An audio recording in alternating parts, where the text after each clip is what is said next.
Hi everyone, it's Sunday, December the 6th, and I'm Ayya Vimala. I'm here in Illinois, Crystal Lake, not too far from Blue Lotus Temple in Woodstock. It's kind of looks like a gray day today. Yesterday, if you're from this area, you know Three Oaks Recreational Area is right here in Crystal Lake. And I had a wonderful walk with my friend Julie Gibson and her Newfie, her Newfoundland, Bodie. And Bodie we've all known Bodie at the temple. And she is the most beautiful dog. And when she jumped into the water, they're swimmers, and she likes to retrieve things in the water or rescue people. She's trained to be a rescue dog that way. And in the water, I'm sure someone would think there was a bear swimming around. And at certain positions, when certain poses that Bodhi makes, she looks like a gorilla walking on all fours. So she's so gorgeous, and she's so she's just so mellow. And we've known her since Julie first got her 8 years ago. So she's really like a temple dog. She has lots of good friends at Blue Lotus Temple. So it was wonderful being with her. And I see that Tiff Bullard is watching. Tiff, the masks you sent are so incredible. They're beautiful plaid flannel on the outside and very soft cotton on the inside. And in our cold weather, I think I'll be wearing them long after the pandemic is over. So they're so good. They're such lovely masks. So I sent you a card, but I'm sure you haven't gotten it yet. So when I saw your name pop up, I wanted to tell you how lovely they are. So today is gray, but it's a tiny bit warmer maybe than it was. But my water dishes for my squirrels weren't frozen this morning. We're entering into a stage perhaps where we're all going to be watching to see if the Thanksgiving holidays, if we see that the surge with COVID, apparently this would be the week we start beginning to see numbers, if there's a big surge in numbers. And I think it's probably reasonable and rational to expect that, but I hope you're not getting angry about it, because that could be a typical reaction, and I can understand how easy it would be if you've been super careful with your family. There could be some anger arising when you see that other people's behavior is having such a big effect on all of our healthcare systems and hospitals. And so I think it's a good thing to be really aware of how we're managing our emotions. And of course we can't control them, but we're learning how to work with them and how to manage them. So part of that is, seeing them at a very early stage so they don't leap into wrong speech and wrong action, and we can work with them while we still can see the emotions arising within us and work with them before they explode out and create more harm. So I found, and I'm sure I've read this with all of you at one time or another. It's from Thich Nhat Hanh, and it's his walking anger mantra. And it's a really good practice for walking meditation, or if you're walking from the store, probably a grocery store, back to your car, or walking by yourself anywhere. And you can do this just sitting, working with your breath too. But I think it's very powerful. So I'll read it for you. And you can think of it as your anger mantra, but it's for Thich Nhat Hanh. It's an anger walking mantra. Breathing in, I know anger is here. Breathing out, I know the anger is not me. Breathing in, I know anger is unpleasant. Breathing out, I know that feeling will pass. Breathing in, I am calm. Breathing out, I am strong enough to take care of this anger. I think this is really powerful, because when we see these difficult emotions arising, this is, however strong our practice is, until we become enlightened, until we become arahants, we will feel these emotions. I like someone says, anger, who, me? Yeah. These are human emotions, and they're part of our humanity. They're part of what we're here on this earth to work with. But I love that this is recognition of those powerful negative emotions. So I know it's breathing in, I know it's here. But then immediately, I know that it isn't me. These emotions are just like our thoughts that we see as the clouds moving through our clear mind. So those emotions come up. We feel them physically in our body when we're in touch with our body. And we recognize them. We learn how to recognize them earlier and earlier as we continue to practice. But we know it is not who we are. And that's so important to know. If we start identifying with this emotion, yeah, I'm an angry person, that's just who I am. If we begin to identify with that, we're justifying that emotion and we're owning it as if it were part of us.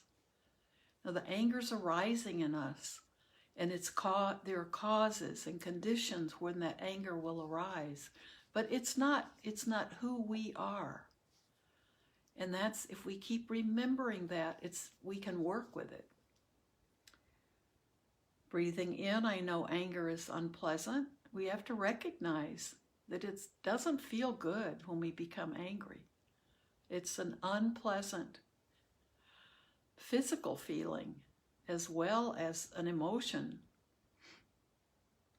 But breathing out, we remember that it passes. It's not who we are, so it passes, just like other thoughts pass.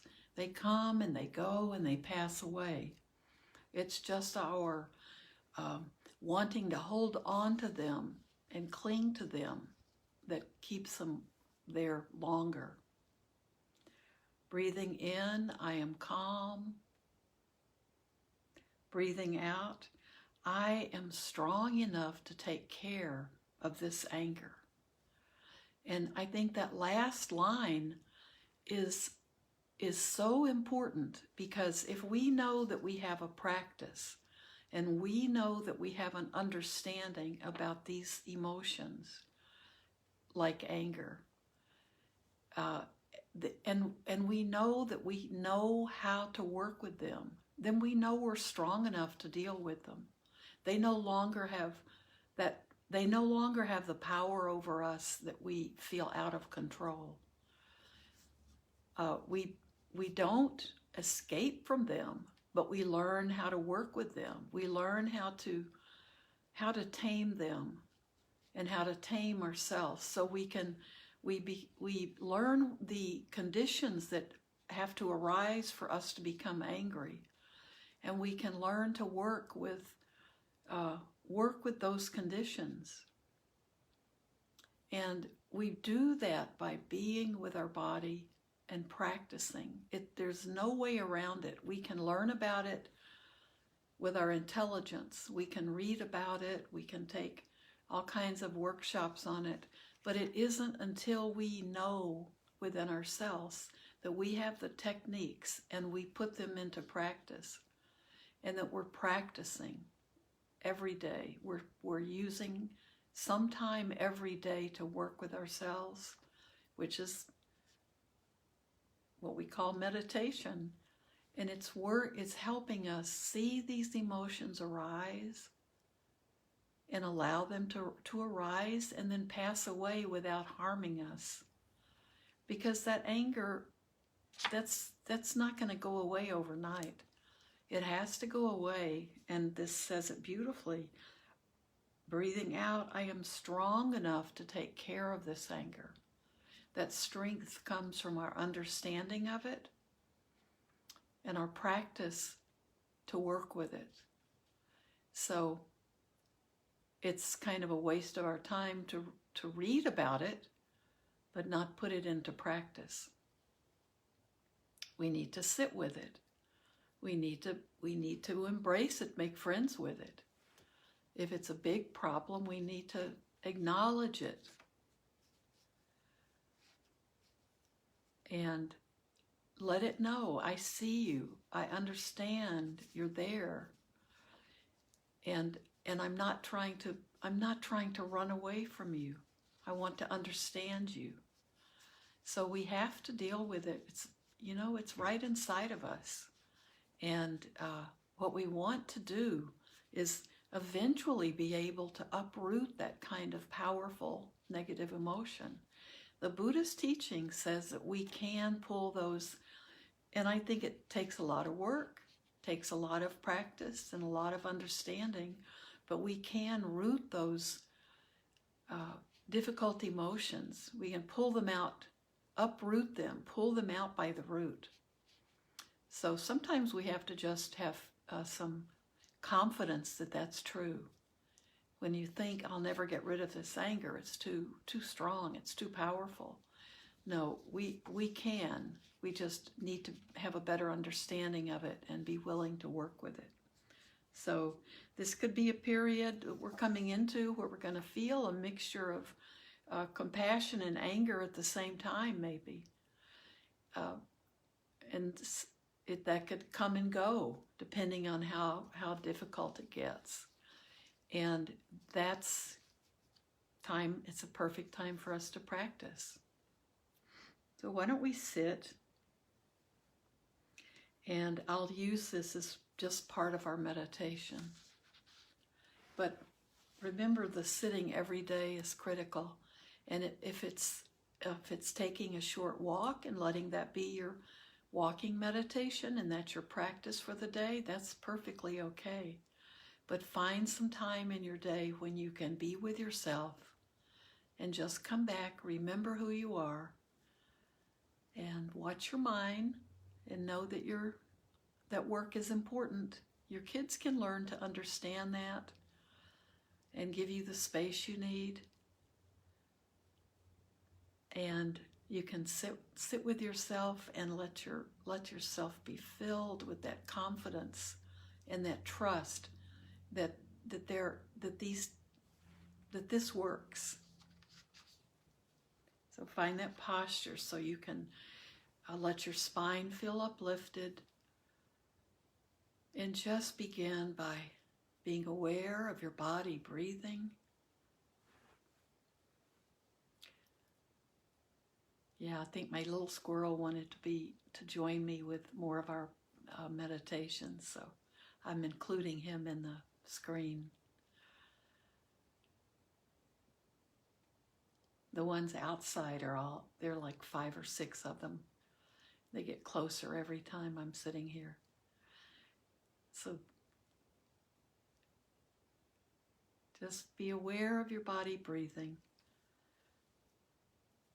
And be aware that with that spine uplifted, it not only feels good, but it allows your body to naturally get that oxygen, that energy down deeper into your lungs.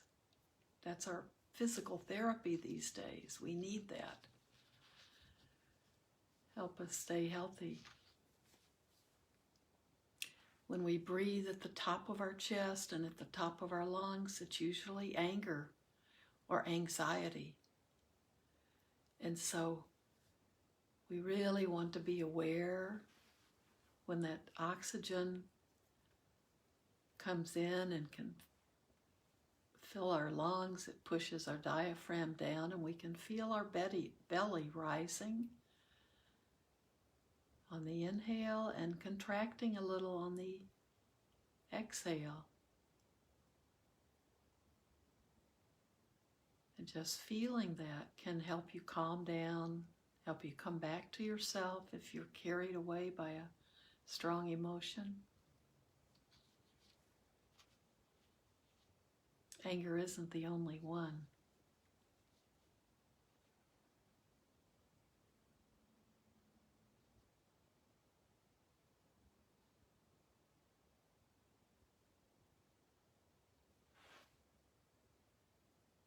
Breathing in, I know anger is here. Breathing out, I know the anger is not me. Breathing in, I know anger is unpleasant. Breathing out, I know the feeling will pass.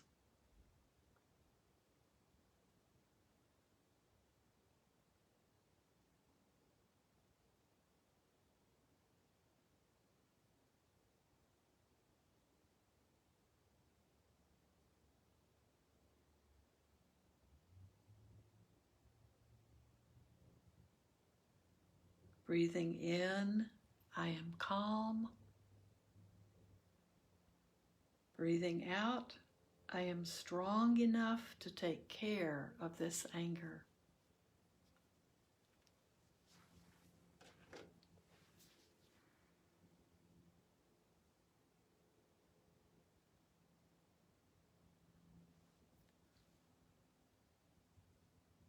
And just sit for a few minutes thinking of being strong and being able to take care of difficult emotions, distracting emotions. It's a good feeling to know that you're strong enough, just to have that confidence.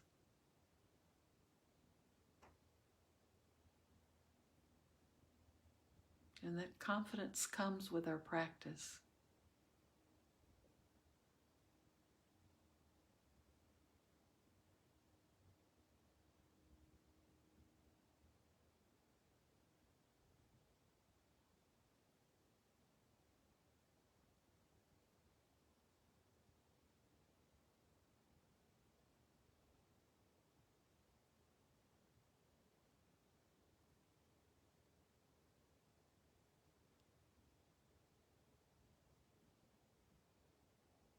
Just see your mind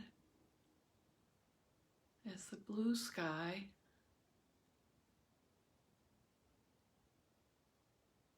and the distractions, the anger, the thoughts are just clouds passing through the mind.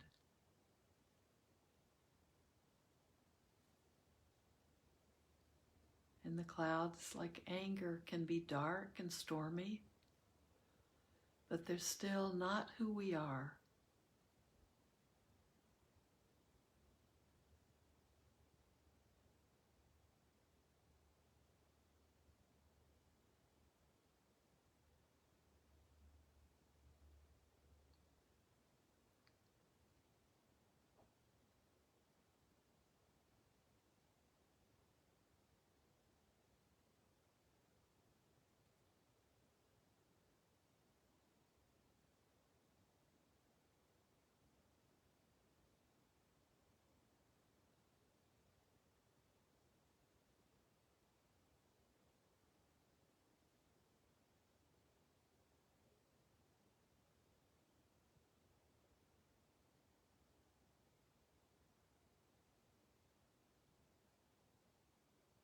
You can use rain to work with it also.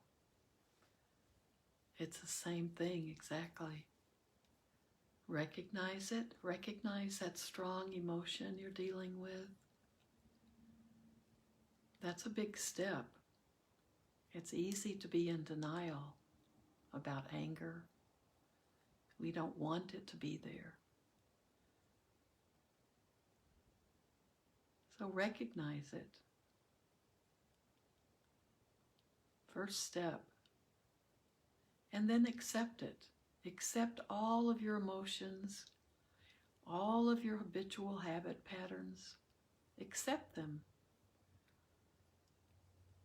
This is part of our human nature. It's part of our being human. We have strong emotions. We have habit patterns that are deeply ingrained in us. Then investigate. Just imagine you have a big, old-fashioned magnifying glass. Just look more carefully. Locate it. Find a physical area where you feel the arising. Just look at it closely. Look at it from different angles than you've looked at it before. Become familiar with it.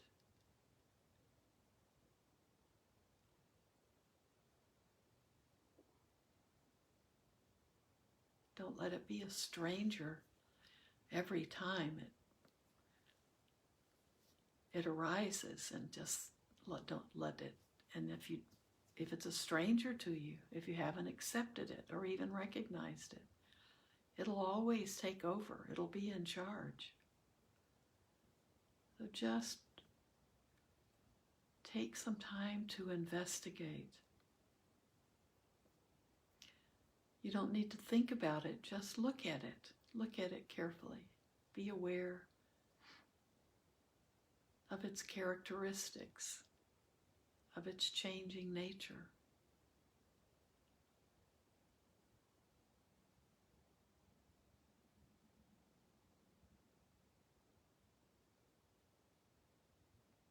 And then you can return to a nurturing place with yourself.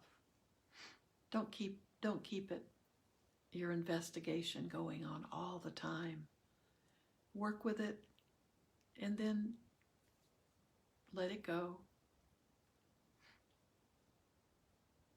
Come back and nurture yourself. Be okay with yourself.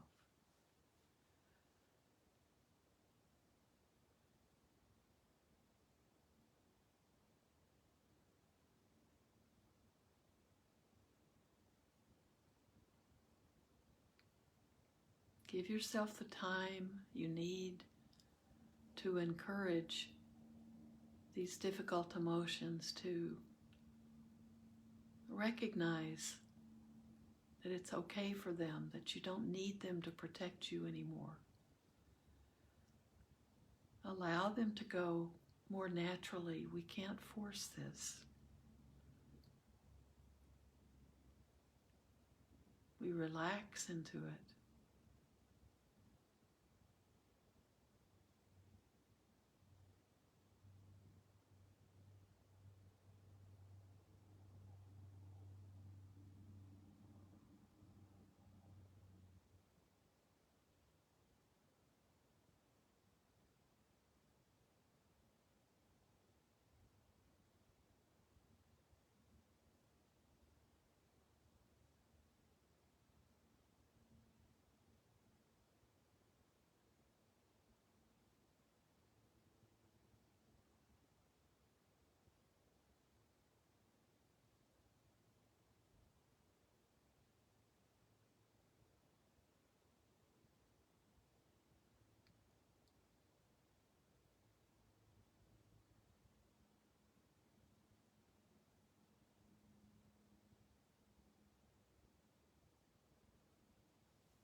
So keep sitting if you can. Be kind to yourself today. May you be well. May you be content. And may you be in peace. May everything you do be done for your benefit and also for the benefit of all other beings. I'll see you Tuesday. Thank you so much for sharing practice with me.